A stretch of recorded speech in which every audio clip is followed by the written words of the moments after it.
یہ میں نے قرآن کریم کی ایک آیت آپ کے سامنے پڑھی ہے، اور اس میں اللہ تبارک و تعالی نے انسان کو اس کی زندگی کا مقصد بتایا ہے۔ اس مقصد کا جاننا ہر اس شخص کے لیے ضروری ہے جو تھوڑی سی بھی عقل رکھتا ہو، سمجھ رکھتا ہو، اس لیے کہ ہم صدیوں سے یہ بات دیکھتے چلے آ رہے ہیں کہ انسان ماں کے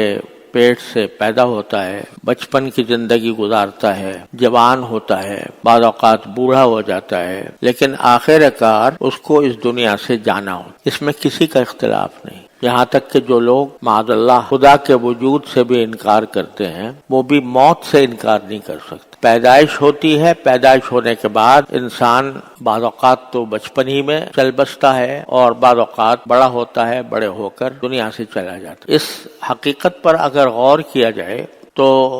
یہ سمجھنے میں دیر نہیں لگے گی کہ یہ زندگی جو ہے یہ ایک سفر ہے، اور اس سفر کی آخری منزل قبر ہے۔ تو جب بھی کوئی شخص کسی سفر پر روانہ ہوتا ہے، کسی بھی کام کے لیے سفر کر رہا ہو، تو اس کے سامنے کوئی مقصد ہونا چاہیے کہ میں کیوں جا۔ اگر آپ یہاں سے لاہور کا سفر کریں تو کوئی دل میں مقصد ہوگا کہ بھئی کیوں جا رہا ہوں لاہور۔ کوئی تجارت کرنا مقصد ہوگا، کسی عزیز رشتہ دار سے ملنا مقصد ہوگا، کسی دوست سے ملاقات مقصد ہوگا، اور ہو سکتا ہے کہ ساروں سیاحتی مقصد، لیکن مقصد کوئی دن میں ضرور ہوتا ہے۔ چھوٹے سے چھوٹے سفر میں بھی انسان کا کوئی مقصد ہوتا ہے۔ اس سفر سے کوئی بھی انسان ایسا نہیں ہے جو کسی مقصد کے بغیر ایسے ہی روانہ ہو جائے اور پتہ نہ ہو کہ میں کیوں جا رہا ہوں اور میری منزل جو ہے وہ کیا ہے اور کس مقصد کے لیے میں اس منزل تک پہنچنا چاہتا ہوں۔ کوئی بھی شخص جس کے اندر ذرہ برابر بھی عقل ہو، وہ بغیر مقصد کے سفر پر روانہ نہیں ہوتا۔ لیکن انسان کا یہ سفر چونکہ ذرا لمبا ہوتا ہے، یعنی بعض اوقات ہو سکتا ہے 60 سال کا ہو، 65 کا ہو، 70 کا ہو، 80 کا ہو،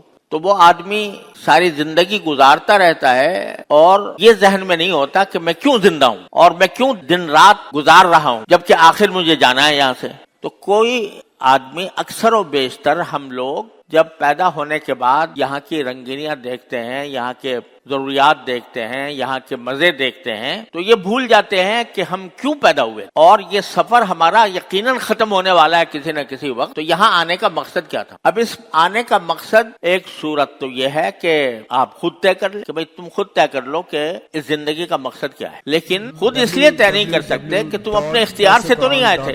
یعنی جب دنیا میں پیدا ہوئے تھے تو کیا پیدائش سے پہلے تم نے یہ ارادہ کیا تھا کہ میں پیدا ہوں اور پیدا ہو کر بچہ بنوں، پھر جوان بنوں، پھر بوڑھا بنوں، پھر مروں؟ یہاں پیدا ہونے سے پہلے تو کوئی آپ کے مقصد تصور کرنے کا سوال ہی پیدا نہیں ہوتا۔ پیدا ہونے کے بعد اگر آپ کوئی خود اپنی طرف سے کوئی مقصد طے کریں تو ایسا ہے جیسے بے ارادہ چل پڑے اور جب ہوش آیا تو اس وقت کوئی بات طے کر لی، حالانکہ مقصد تو کسی بھی فعل کا اس وقت کیا جاتا ہے جب ابھی وہ فعل کا آغاز ہو رہا ہو، اس سے بھی پہلے۔ اس لیے انسان کا تو کام ہے نہیں کہ وہ اپنے زندگی کے اس سفر کا مقصد طے کرے، کیونکہ زندہ ہونا اور دنیا میں آنا انسان کے اختیار میں سے نہیں ہوا، یہ کسی پیدا کرنے والے نے اس کو پیدا کیا ہے۔ تو اب وہ پیدا کرنے والا ہی صحیح بتا سکتا ہے کہ میں نے کیوں پیدا کیا، لہذا اس کے سوا کوئی چارہ نہیں ہے کہ بندہ یہ پہلے اللہ تعالیٰ سے پوچھے کہ یا اللہ آپ نے مجھے اس دنیا میں بھیجا، اتنا لمبا سفر میں طے کروں گا، بچپن بھی گزاروں گا، جوانی بھی گزاروں گا، بڑھاپے بھی گزاروں گا، تو میرے اس دنیا میں آنے کا مقصد کیا ہے؟ تو قرآن کریم نے اس ایک آیت میں